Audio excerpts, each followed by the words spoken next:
सुबह समाचार में आप सबों का स्वागत है। आप देख रहे हैं मिथिलांचल न्यूज। समाचारों के साथ मैं कुमुद कुमार चौधरी, सन ऑफ मिथिला। भागवत बोले धर्म के लिए लड़ना होगा। राजनाथ ने कहा पाक बॉर्डर बदल सकता है। भाजपा का आरोप, मौलाना मदनी का संबंध आतंकियों से। नमस्ते, प्रणाम, मैं कुमुद कुमार चौधरी। सबसे बड़ी खबर आरएसएस चीफ मोहन भागवत के बयान से जुड़ी रही। उन्होंने कहा कि धर्म के लिए लड़ना होगा। दूसरी बड़ी खबर मुलाना मदनी पर लगाए गए भाजपा के आरोप को लेकर रही। आज के प्रमुख इवेंट्स जिन पर रहेगी नजर। जस्टिस सूर्यकांत देश के 53वें मुख्य न्यायाधीश पद की शपथ लेंगे। सोनम वांगचुक की रिहाई की मांग को लेकर सुप्रीम कोर्ट में सुनवाई होगी।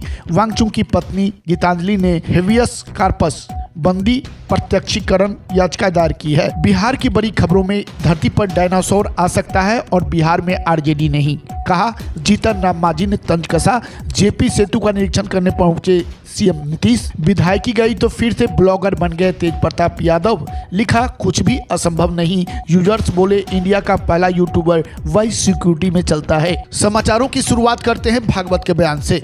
भागवत बोले धर्म के लिए लड़ना होगा।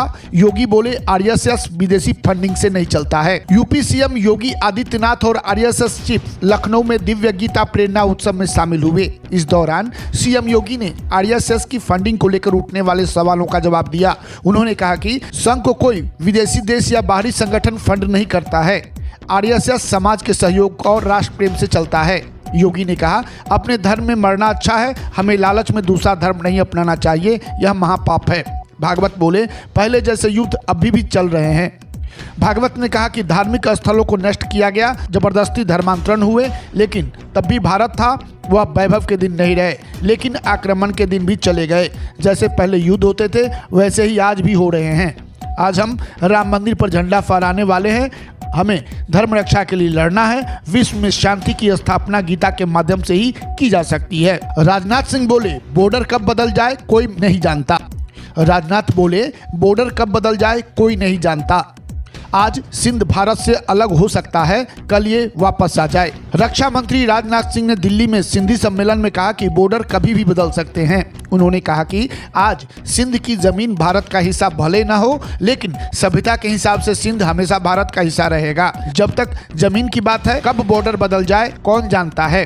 कल सिंध फिर से भारत में वापस आ जाए। बंटवारे के बाद सिंध में तनाव और बदलाव। 1947 के बंटवारे में सिंध प्रांत पाकिस्तान में चला गया। यह पाकिस्तान का तीसरा सबसे बड़ा प्रांत है और इसकी राजधानी कराची है। यहाँ उर्दू, सिंधी और अंग्रेजी बोली जाती है।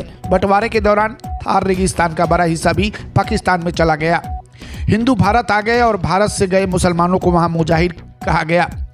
इससे सिंधियों और मुजाहिरों के बीच लंबा तनाव और हिंसा चली, जिससे इलाके की तरक्की रुक गई। केएल राहुल साउथ अफ्रीका के खिलाफ वनडे में कप्तानी करेंगे। इंजर्ड श्रेयस और सुमन बाहर। साउथ अफ्रीका के खिलाफ वनडे सीरीज के लिए बीसीसीआई ने टीम घोषित की, जिसमें इंजर्ड होने के कारण शुभमन गिल और श्रेयस अय्यर और हार्दिक पांड्या बाहर हो गए। वनडे टीम की कप्तानी केएल राहुल करेंगे।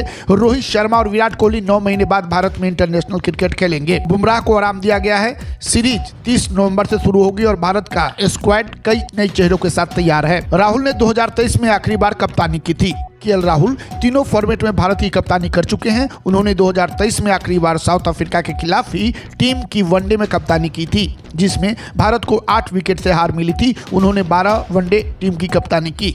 8 में भारत को जीत और 4 में हार मिली। भाजपा बोली मौलाना मदनी देशद्रोही हैं, वो मुसलमानों को गुमराह करके फायदा उठाता है। भाजपा ने मौलाना अरशद मदनी के आरोपों को गलत बताते हुए कहा कि मदनी मुसलमानों को गुमराह कर सालों से अपना फायदा उठाते आए हैं। बीजेपी नेता यासिर जिलानी ने कहा कि भारत मुसलमानों के लिए दुनिया की सबसे सुरक्षित और अच्छी जगह है। हिंदू यहाँ उनके बड़े भाई की तरह साथ खड़े हैं। एमपी के मंत्री बोले मदनी की जांच हो। मध्य प्रदेश के मंत्री विश्वास सारंग ने कहा कि मदनी की जांच होनी चाहिए। वो देशद्रोही हैं और आतंकवाद से जुड़े हुए हैं। मदनी जानबूझकर देश के माहौल को जहरीला बनाने की कोशिश कर रहे हैं।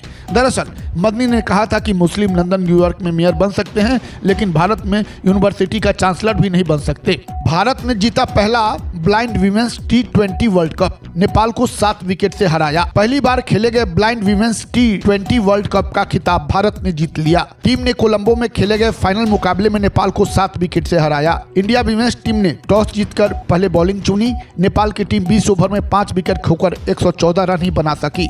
भारत की गेंदबाजी ने नेपाल की बैटर्स को एक ही बाउंड्री लगाने दी।